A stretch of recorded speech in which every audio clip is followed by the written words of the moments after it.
নমস্কার বন্ধুরা, কেমন আছেন সবাই? আমরা ভালো আছি, আশা করছি আপনারাও ভালো আছেন। রন্ধনের শাশুড়ি বৌমার বন্ধন পরিবারে আপনাদের আরও একবার স্বাগত জানাই। আজকে চলে এসেছি মামনির হাতের একটা নতুন রেসিপি নিয়ে। এটা একদম অন্য রকমের রেসিপি। আপনারা কখনো এরকম আগে দেখেছেন কি না বলতে পারবো না, তবে এইভাবে একবার অবশ্যই ট্রাই করে দেখবেন। তার জন্য কি কি নিয়েছে মামনি দেখে নিন। প্রথমেই নিয়েছি এখানে ওলকপি, মূলো, আলু আর কপি ডাঁটা, মানে ফুলকপির যে ডাঁটাটা হয় আর শাকটা, সেটা মিহি করে কুচিয়ে নেওয়া হয়েছে। বিনস নেওয়া হয়েছে, আর নেওয়া হয়েছে মূলো শাক, পালং শাক আর ওলকপির যে শাকটা হয় সেটা। এতে অনেক রকমের কিছু কিন্তু সবজি আছে, এই সবজিগুলো আপনারা নিয়ে নেবেন। আর সঙ্গে নেওয়া হয়েছে কিছুটা বেগুন পাতলা করে কেটে, আর এদিকে নেওয়া হয়েছে টমেটো কুচি, পেঁয়াজ কুচি আর গ্রেট করা আদা। চলুন রান্নাটা মামনি শুরু করবে। দেখুন, প্রথমেই কড়াইয়ে সর্ষে তেল দিয়ে ভালো করে গরম করে নিয়েছে। এবার বেগুনগুলো একটু তেলের মধ্যে ভেজে নেবে। এই দেখুন বন্ধুরা, বেগুনের মধ্যে মামনি একটু লবণ দিল আর দেবে একটু চিনি। চিনি দিলে কি হয়, বেগুনটা খেতে মিষ্টি তো হয় বটেই একটু, আর বেগুনটা তেল ধরে না, অত তেল ছেড়ে দেয় তাড়াতাড়ি। দিয়ে দিল দুদানা চিনি আর দেবে সামান্য একটু হলুদ গুঁড়ো, দিয়ে বেগুনটা একটু হালকা লাল করে ভেজে নেবে। এই দেখুন বন্ধুরা, মামনি বেগুনগুলো একটু হালকা লাল করে ভেজে নিল। এবার তুলে নিচ্ছে। বেগুনটা একটু আলাদাই ভেজে নেবে, তাহলে বেগুনগুলো শেষের দিকে তো এক করতে হয়, না তো গলে যাবে। বেগুনটা একটু আলাদা করে নেড়ে দেবেন, আর ওই সবজিগুলো আলাদা করে নাড়ার দরকার নেই, একসাথে দেবেন। চলুন বেগুনগুলো তুলে নিল। এবার কী করছে দেখুন। এই দেখুন বন্ধুরা, মামনি ওই বেগুনগুলো তুলে নিয়ে এবার ওই একই তেলের মধ্যে দিয়ে দিল দুটো শুকনো লঙ্কা। এবার শুকনো লঙ্কা হালকা করে নেড়ে দেবে, দিয়ে এর মধ্যে দিয়ে দেবে সামান্য একটু পাঁচফোড়ন। আপনারা পাঁচফোড়নটা বাড়িতে যখন আনবেন তার মধ্যে একটু কালো জিরে একটু আলাদা করে আনিয়ে মিশিয়ে নেবেন, তাহলে দেখবেন পাঁচফোড়নের ফ্লেভারটা আরও বেশি ভালো আসে। এখন তো পাঁচফোড়নের মধ্যে বেশি কিছু দেয় না, মৌরিটাই বেশি দিয়ে দেয়, মেথি। তাই একটু আলাদা করে কালো জিরে এনে মিশিয়ে নিয়ে দেখবেন ভালো হয়। মামনি এইভাবে মিশিয়ে রাখবে। এবার দিয়ে দিল কিছুটা গ্রেট করা আদা। এতে বাটা মশলার প্রয়োজন নেই, গ্রেট করা আদা আর চেরা পেঁয়াজ আর টমেটো কুচি দিয়ে রান্নাটা হবে। কিন্তু রান্নাটা দুর্দান্ত টেস্ট হয়। আপনারা কিন্তু স্কিপ না করে দেখুন পুরোটা, আর এইভাবেই অবশ্যই বানিয়ে দেখবেন একবার। কিন্তু শীতকালে অনেক রকম সবজি পাওয়া যায়, তাই এর মধ্যে অনেক রকম শাকই আমি অ্যাড করেছি। মামনি দিয়ে দিল এবার টমেটো কুচিটা।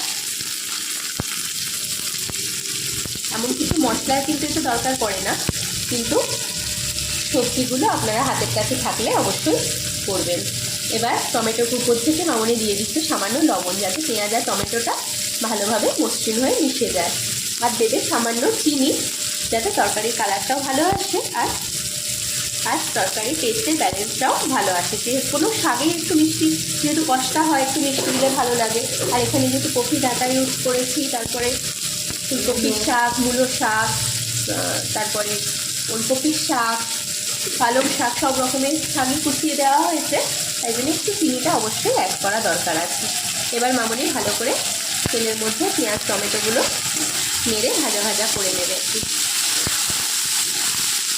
আপনারা কিন্তু ভিডিওটা স্কিপ না করে দেখতে থাকুন, আর ভালো লাগলে অবশ্যই লাইক করে দেবেন, আর কমেন্ট করে জানাতে ভুলবেন না কেমন লাগলো। আর আমাদের চ্যানেলের ঘরোয়া নিত্য নতুন রান্না দেখার জন্য আমাদের চ্যানেলটিকে সাবস্ক্রাইব করে নিয়ে আমাদের পাশে থাকবেন।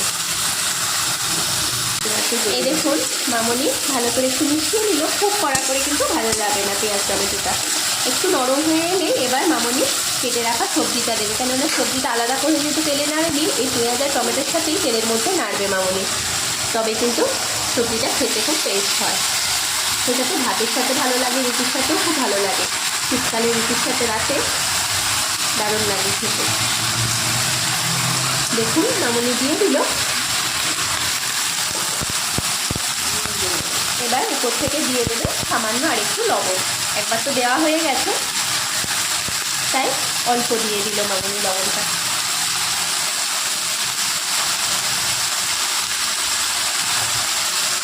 আর আপনারা কিন্তু অবশ্যই এইভাবে একবার বাড়িতে ট্রাই করে দেখবেন।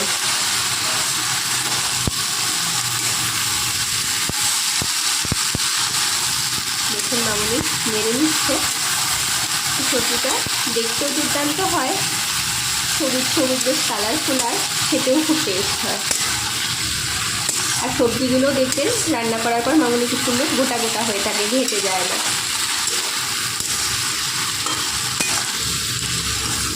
এই দেখুন বন্ধুরা, মামনি সবজিগুলো নেড়ে নিল, জল বেরোতে লেগেছে আর সবজির কাঁচা গন্ধটাও চলে গেছে। এবার পরিমাণ মতো হলুদ গুঁড়ো, মানে হাফ চামচ মতো হলুদ আর হাফ চামচ মতো জিরে দিল, আর একটু দেবে ধনে গুঁড়ো। ধনে গুঁড়োটা অল্প দিতে হবে, মানে এই দুটো হাফ চামচ করে তো ওটা তারও একটু কম। আর দিয়ে দেবে ওই হাফ চামচ মতো কাশ্মীরি লঙ্কার গুঁড়ো। আমরা লাল লঙ্কার গুঁড়োটা তো খাই না, তাই দিই না। আপনারা যে যে খান তারা দিয়ে নিতে পারেন। এবার মশলাগুলো ভালো করে মামনি সবজির সাথে মিশিয়ে নেবে। এতে বেশি জলও লাগবে না, শাক অনেক রকমের শাক আছে তো, আর মূলো সব কিছু থেকে জলও বেরোবে। আপনারা কিন্তু এইভাবে একবার অবশ্যই সবজিটা বাড়িতে বানিয়ে নেবেন আর জানাবেন আমাদের কমেন্ট করে কেমন লাগছে। শীতকালে তো সবার ঘরেই মূলো, পালং শাক, ওলকপি, ফুলকপির ডাঁটা সবই তো থাকে মোটামুটি হাতের কাছে, তাই ওগুলো ফেলে না দিয়ে এইভাবে একটু বানিয়ে দেবেন, সবাই পছন্দ করবেন বাড়িতে খুব। চলুন মামনি মশলাগুলো দিয়ে নিল, এবার নেড়ে নিল খানিক। এই দেখুন বন্ধুরা, মামনি এবার দিয়ে দিচ্ছে পরিমাণ মতো জল। জলটা বেশি লাগবে না, আপনারা আপনাদের সবজি যতটা নেবেন সেই আন্দাজ বুঝে জলটা অ্যাড করবেন। সবজিগুলো একটু সিদ্ধ হবে তো, ওই মিনিট 10 ততটা জল আপনারা দেবেন। তরকারিটা কিন্তু গামাখা হবে, একদম শুকনো শুকনো। চলুন এটা মামনি ঢাকা দিয়ে 10 মিনিট সিদ্ধ করবে, তারপরে কি কি দিচ্ছে আপনারা দেখতে থাকুন। ভিডিওটা কিন্তু স্কিপ না করে দেখতে থাকুন, তবেই বুঝতে পারবেন আর এইভাবে রান্নাটা রেসিপিটা আপনারা অবশ্যই বানাতে পারবেন।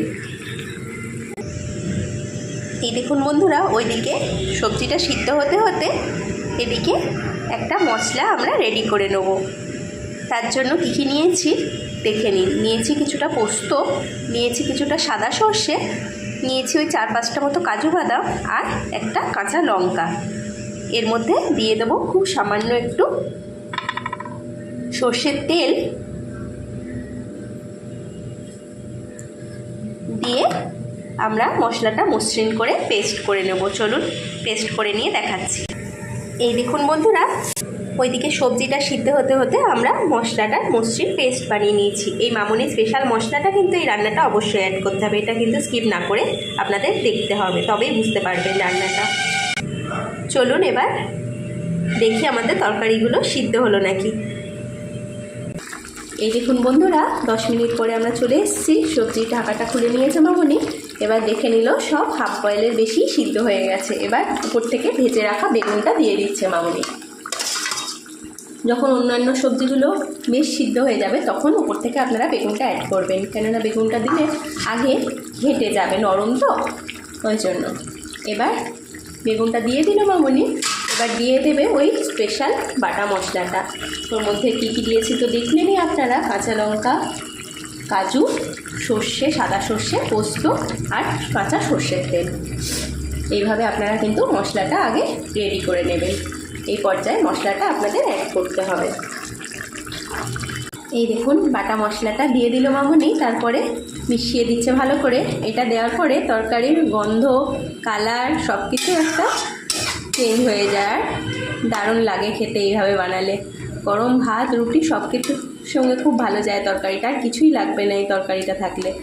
মাছ মাংস ছেড়ে কিন্তু এটা দিয়েই লোক খেয়ে নেবে, অত টেস্ট হয় তরকারিটা। কিন্তু যে স্পেশাল মশলাটা মামনি দিল ওটা কিন্তু এর মধ্যে অবশ্যই অ্যাড করতে হবে।